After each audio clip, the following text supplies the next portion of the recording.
Hello બહેનો, કેમ છો? બધા મજામાં ને? ગુજરાતી ઘરેલું રસોઈમાં તમારું સ્વાગત છે. તો આજે આપણે બનાવીશું બહાર જેવા પોચા અને જાળીદાર વાટીદારના ખમણ. દાળ પલાળવાની ઝંઝટ વગર વાટીદારના ખમણ તમે ઘરે બનાવવા માંગતા હોય તો તમે છેલ્લે સુધી મારી રેસીપી જોજો, કેમ કે હું નવી જ રીતથી આ વાટીદારના ખમણ બનાવવાની છું. તો ચાલો શરૂ કરીએ. તો અહીંયા આપણે પહેલાં એક તપેલી લઈશું. તેમાં એક બાઉલ ચણાનો કકરો લોટ નાખીશું. આ લોટ ફૂલવડી બનાવવા માટે જે કકરો લોટ લઈએ છીએ તેવો લોટ લેવાનો. પછી તેમાં 2 ચમચી ચોખાનો લોટ નાખીશું. ચોખાના લોટથી ખમણ પોચા અને જાળીદાર બને. પછી એક બાઉલ દહીં નાખીશું. પછી બરોબર હલાવીને મિક્સ કરી દઈશું. દહીં થોડું ખાટું લેવાનું, જેથી કરીને આપણા ખમણ ખટમીઠા બને અને હાથો પણ જલ્દી આવી જાય.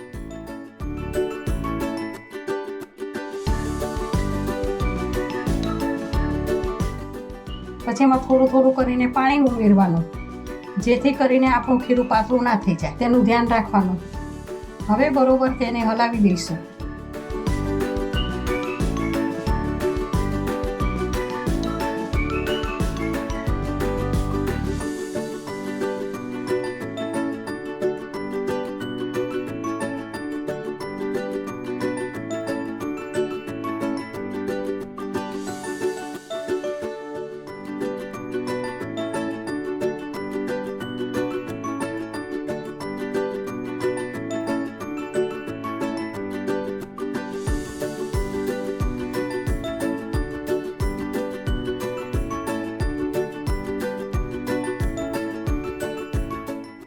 તો જુઓ, આપણું ખીરું આવું રાખવાનું, ના જાડું ના પાતળું. હવે તેને ઢાંકીને 5 થી 6 કલાક સુધી ખીરાને રેસ્ટ આપવાનો, જેથી કરીને આથો જલ્દી આવી જાય. 5 થી 6 કલાક પછી જોઈ લઈએ તો જુઓ કેવો સરસ આથો આવી ગયો છે. તો હવે તેને બરોબર હલાવી દઈશું, જેથી કરીને બરોબર મિક્સ થઈ જાય.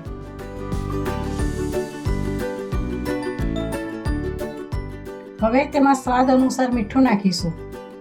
પછી તેમાં આદુ મરચાંની પેસ્ટ નાખીશું. પછી 1 ચમચી ખાંડ નાખીશું. પછી તેને બરોબર હલાવી દઈશું. પછી 2 ચમચી તેલ નાખીશું. તેલ નાખવાથી વાટીદારના ખમણ સોફ્ટ અને જાળીદાર બને. પછી બરોબર હાથની મદદથી એક તરફી હલાવતા રહેવાનું.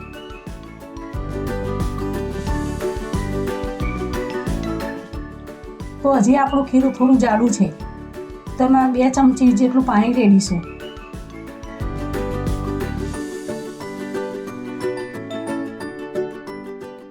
ખમણના ખીરાને જેમ બને તેમ વધારે હાથની મદદથી હલાવતા રહેવાનું, જેથી કરીને ખમણ સોફ્ટ બને.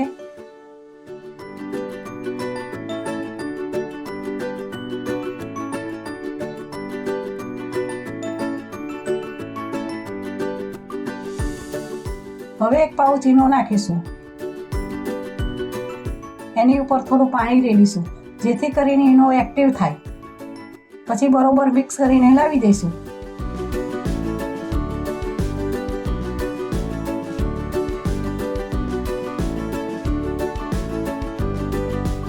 તો જુઓ, આપણું ખીરું બનીને તૈયાર થઈ ગયું છે.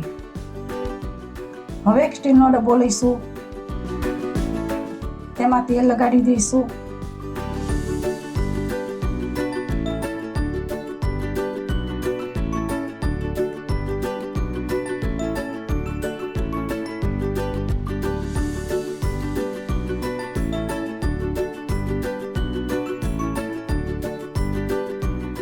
પછી તેમાં ખીરું નાખીશું.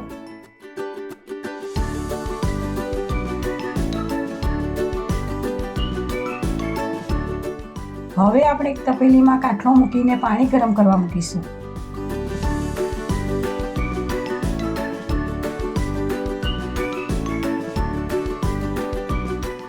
પાણી ગરમ થઈ ગયા પછી તેની અંદર ખમણને ચડવા મૂકીશું. 15 મિનિટ સુધી તેને ચડવા માટે ઢાંકણ ઢાંકી દઈશું.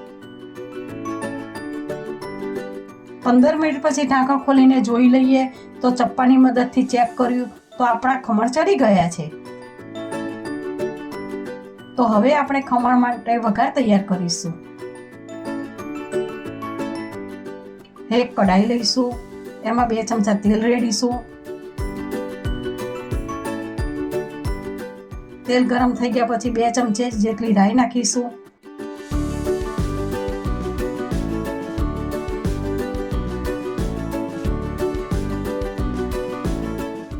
પછી તેમાં સમારેલા લીલા મરચાં નાખીશું, થોડી હિંગ નાખીશું, થોડા લીમડાના પાન નાખીશું, 2 ચમચી જેટલા તલ નાખીશું.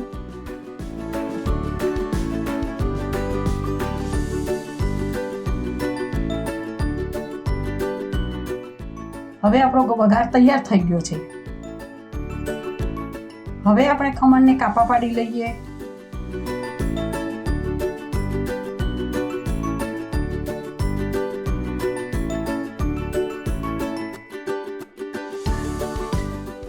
તેની ઉપર તૈયાર કરેલો વઘાર નાખી દઈશું.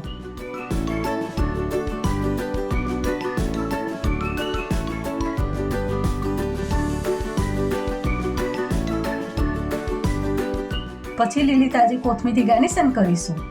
તો જુઓ, આપણા ટેસ્ટી વાટીદારના ખમણ બનીને રેડી થઈ ગયા છે. ખમણને સર્વ કરવા માટે એક ડીશમાં મૂકીશું. આ ખમણ લીલી ચટણી કે ટામેટાના સોસ સાથે ખાઈ શકો છો. તો તમે જોઈ શકો છો આપણા વાટીદારના ખમણ કેવા સરસ સોફ્ટ અને જાળીદાર બન્યા છે. તો તમે મારી આ રીતથી જરૂર એકવાર ઘરે બનાવી જોજો. જો તમને મારી આ રેસીપી ગમી હોય તો મારા વિડીયોને લાઈક કરજો અને મારી ચેનલને સબસ્ક્રાઈબ કરજો. જય શ્રી કૃષ્ણ.